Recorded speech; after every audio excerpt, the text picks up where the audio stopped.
I've generally said to you, if I really go hard on something, and I'm like relentless, like a pit bull on a beach ball, that's because I have a lot of sources that are saying, keep going, dude. You're right, dude. Don't worry, dude. You'll be proven right, dude.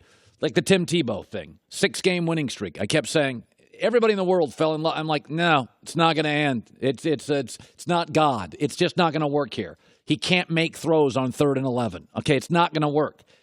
And you get a lot of heat. When Kobe and Shaq broke up, I chose the Lakers side. I said Kobe's the better fit, even though I knew Shaq was going to win a title in Miami. So for a year, I had to eat a dirt sandwich.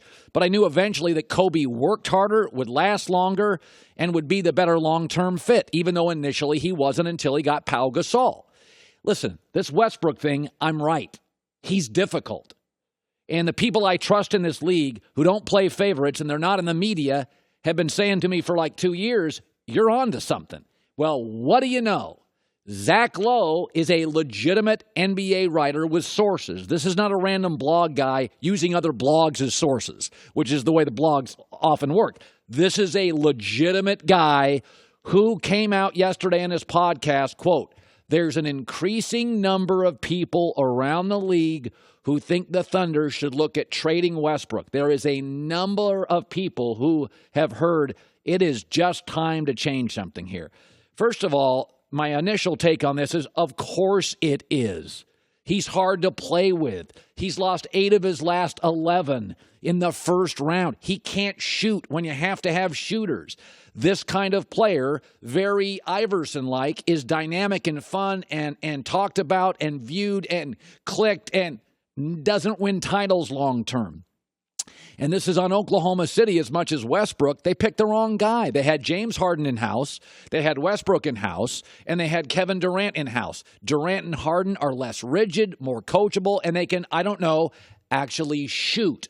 And OKC fell in love with his athleticism. Dominique Wilkins would have titles, over Tim Duncan if athleticism was the key to this league. It's a component, but you got to be able to put the ball in the basket at an efficient rate. There are certain things in this world we keep falling for, and smart people keep falling for it.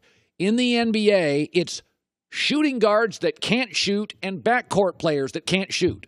John Wall, Derrick Rose, Russell Westbrook. Now, he's the more talented of the three, but it's the same thing.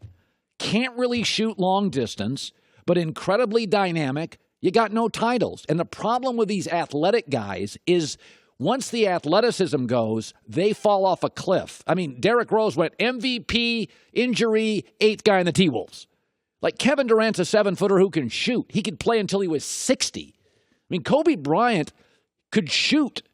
His athleticism was not the same. Dude could shoot, scored 60 in his last night. Not because he was jumping over people. He could hit a 3. He could hit a mid-range jumper off the glass, falling away still.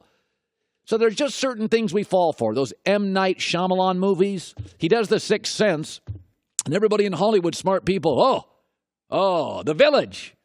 After Earth. Lady in a Pool or something. It's like, no, we keep falling for it. It's like the big-armed quarterback in the NFL, Josh Allen. Oh, boy. You know who has a big arm in the NFL? Flacco, Jay Cutler, Cam, Stafford. You know who doesn't? You know who doesn't have a big arm? Brady, Peyton Manning. Steve Young didn't. Drew Brees, Matt Ryan. Guys keep winning. John Elway is one of the only great quarterbacks ever, top 10 quarterback, with a cannon. He also went to Stanford, and his dad was a head coach. He came from, Manning-level football culture. I mean, now, Brett Favre had a cannon, and Brett Favre never won as many playoff games as he should and is the all-time leader in interceptions. It's 2018. Westbrook can't shoot. John Wall can't shoot. Derrick Rose can't shoot. These smart – Sam Presti – people say he's smart. He had Harden in-house. He had Durant in-house. He had Westbrook in-house. And by the way, this was not 1984 or 1994 or 2004. This was 7 years ago when analytics for the smart group were proving the 3-ball is winning and the mid-range jumper and scoring at the basket is not winning. He chose the wrong guy. Smart guy. Stop drafting quarterbacks because they can throw the ball through a battleship. Stop building teams around point guards that can't shoot and are really athletic. And M. Night Shyamalan, unless you got Sixth Sense 2, I'm out. The Duggar. So let me ask you, you have ties. You played at Oklahoma State. Excellent basketball program. Was when you were there. You know a lot. You still vacation in the fine state. Despite the fracking issue, you go right out there and vacation. Yes, because a week in Oklahoma feels like a month anywhere else. I mean that in a positive sense. Certainly. It's like other people go to the Bahamas to disconnect. I go to Drum Ride, Oklahoma, and it's like kind of totally resetting your clock.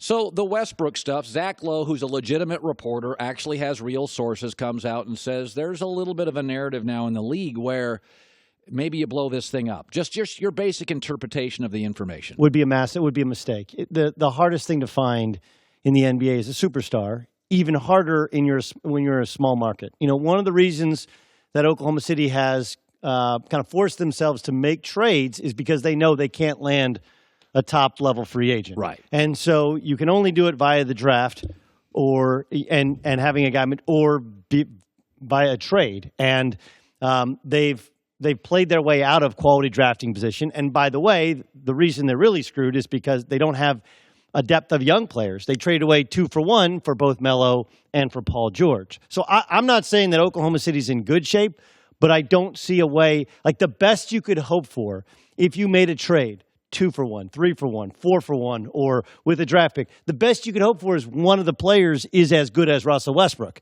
Why? When you already have Russell Westbrook under contract for the next 4 years. What you have to do is you have to fix Russell Westbrook. Do the best you can with what you have. And I think, look, bringing back Billy Donovan, which they've said, okay, now, Billy, you're coming back. You two sit down. You're going to have to coach him. You're going to have to coach him out of some of his flaws. But I heard your rant about point guards that can't shoot. Meanwhile, for the last month, you've been telling me how great Ben Simmons is. And while Russell Westbrook isn't a great three-point shooter, he's light years ahead of Ben Simmons as a shooter. And frankly, look, LeBron James shot 17% from three-point range in this last series. And I know he's bigger, he does more, he's more physically dominant, I understand. It's more than just about his shooting percentage. That's not what it's about. He can shoot 30% from three, and they can win. They have to have him get rid of the ball. They have to have somebody else who will move him off the basketball. If they don't do that, then they're going to be a hamster on a wheel and continue this cycle of him putting up huge numbers and them not achieving greatness in the postseason. Yeah, that's what it feels like to me. It's a hamster on a wheel. It does, and I understand it. But you also brought up Portland. There's a lot of similarities there. Portland, Indiana next year is going to dip. Why?